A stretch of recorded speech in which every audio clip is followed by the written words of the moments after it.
नारियल को भगवान को चढ़ाने के बाद प्रसाद के तौर पर क्यों बांटा जाता है और नारियल का जन्म कैसे हुआ, आइए जानें एक कहानी के माध्यम से। प्राचीन काल में सत्यव्रत नाम के एक राजा राज करते थे। वह प्रतिदिन पूजा पाठ किया करते थे। उनके पास किसी भी चीज की कमी नहीं थी।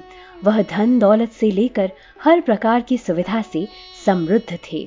हालांकि इसके बावजूद भी राजा की एक अभिलाषा थी जिसे वह पूर्ण करना चाहते थे, जिसके लिए वो विशेष दान धर्म कर्म हमेशा किया करते थे। दरअसल राजा सत्यव्रत को किसी प्रकार से स्वर्ग लोक जाने की इच्छा थी। वह अपने जीवन में कम से कम एक बार स्वर्ग लोक के सौंदर्य को देखना चाहते थे, लेकिन उन्हें इसका मार्ग नहीं पता था। इधर दूसरी तरफ ऋषि विश्वामित्र अपनी तपस्या के लिए घर से बाहर निकले और एक विशेष जगह की तलाश में चलते चलते वह अपनी कुटिया से काफी दूर चले आए। फिर जाकर उन्हें अपनी तपस्या के लिए एक जगह उचित मालूम पड़ी, जहां उन्होंने अपना आसन लगाया और अपनी तपस्या में लीन हो गए। काफी समय बीत गया, लेकिन वह नहीं लौटे और उनका इंतजार करते करते उनका परिवार बहुत ही त्रस्त हो चुका था। विश्वामित्र की अनुपस्थिति में उनके परिवार की स्थिति काफी दयनीय हो गई। उनके परिवार की भूखे मरने के दिन आ गए। फिर राजा सत्यव्रत को जब यह पता चला तो उन्होंने ऋषि विश्वामित्र के परिवार के पालन पोषण की जिम्मेदारी अपने ऊपर ले ली। कुछ समय बाद जब मुनिवर लौटे तो वे अपने परिवार को कुशल देख काफी प्रसन्न हुए। उन्होंने पूछा कि उनकी अनुपस्थिति में किसने उनकी देखभाल की। ऋषि के परिवार वालों ने बताया कि राजा सत्यव्रत ने उनके पालन पोषण की जिम्मेदारी उठाई थी।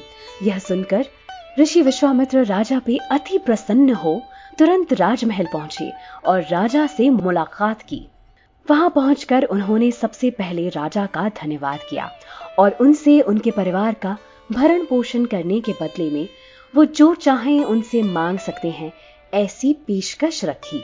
उन्होंने राजा से कहा, मेरी अनुपस्थिति में मेरे परिवार की देख रेख करने के लिए हे महाराज, आपका बहुत बहुत धन्यवाद। आपकी इस विशेष कृपा को जानकर मैं बहुत प्रसन्न हुआ।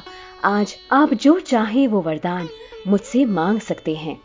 इस पर राजा ने ऋषि से अपनी वही इच्छा पूर्ण होने का आशीर्वाद मांगते हुए कहा, हे मुनि, एक बार स्वर्ग लोक के दर्शन करने की मेरी अभिलाषा है, अतः कृपया करके मुझे वहां जाने का रास्ता बतलाएं।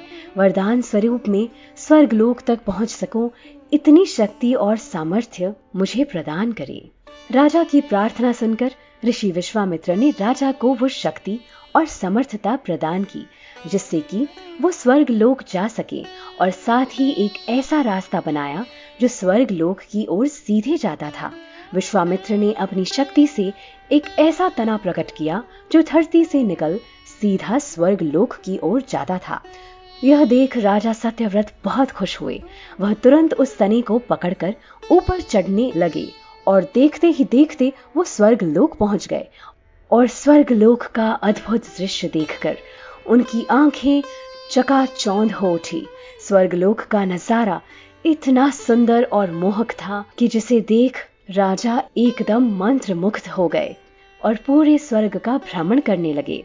भ्रमण करते समय उन्हें एक बहुत ही सुंदर स्त्री दिखाई पड़ी, जिसे देख वो अपनी सुधबुध खो बैठे। वो स्त्री और कोई नहीं, इंद्र की पत्नी रंभा थी, जिस पर मोहित होकर राजा ने उन्हें पाने की लालसा की। और तभी इंद्र वहां प्रकट हुए और राजा सत्यव्रत पर क्रोधित होकर उन्होंने उन्हें स्वर्ग से उठाकर नीचे धरती की ओर फेंक दिया, जिसके कारण वो सीधे धरती पर जा गिरे और धरती पर गिरते ही राजा सत्यव्रत की मृत्यु हो गई। राजा सत्यव्रत की मृत्यु की खबर सुनकर ऋषि विश्वामित्र गुस्से से आग बबूला हो उठे और उनके गुस्से से पूरा स्वर्गलोक कांप उठा। फिर तुरंत सभी देवताओं ने इस बारे में इंद्र से बात की और राजा को पुनः जीवित करने का विचार बनाया गया, जिसके फलस्वरूप राजा सत्यव्रत का मृत शरीर एक पेड़ के रूप में बदल गया, जिसका मुख सीधा स्वर्ग की ओर था, जिससे कि राजा सत्यव्रत हमेशा स्वर्ग को देख सकें। माना जाता है कि राजा सत्यव्रत तभी से नारियल के रूप में अमर हो गए, पर उनके द्वारा किए गए कृत्य की माफी इंद्र ने उन्हें नहीं दी, जिसके फलस्वरूप कोई भी मन्नत पूरी होने पर नारियल को राजा सत्यव्रत का मस्तक समझकर फोड़ने की प्रथा प्रचलित हो गई, जिससे कि इंद्रदेव काफी प्रसन्न होते हैं। किंतु अपने जीते जी स्वर्ग को देखने का जो पुण्य प्रताप राजा सत्यव्रत ने अर्जित किया था, जिसके फलस्वरूप भगवान के चरणों और मंदिर में चढ़ावे के तौर पर नारियल को एक पुण्य फल के रूप में चढ़ाने की प्रथा प्रचलित हो गई। और माना जाता है कि भगवान के चरणों में चढ़ने के बाद राजा सत्यव्रत के सभी पापों की उन्हें माफी मिल जाती है और नारियल एक शुभ प्रसाद के रूप में बदल जाता है। इसलिए नारियल को भगवान को चढ़ाने के बाद प्रसाद के तौर पर सभी में बांटा जाता है।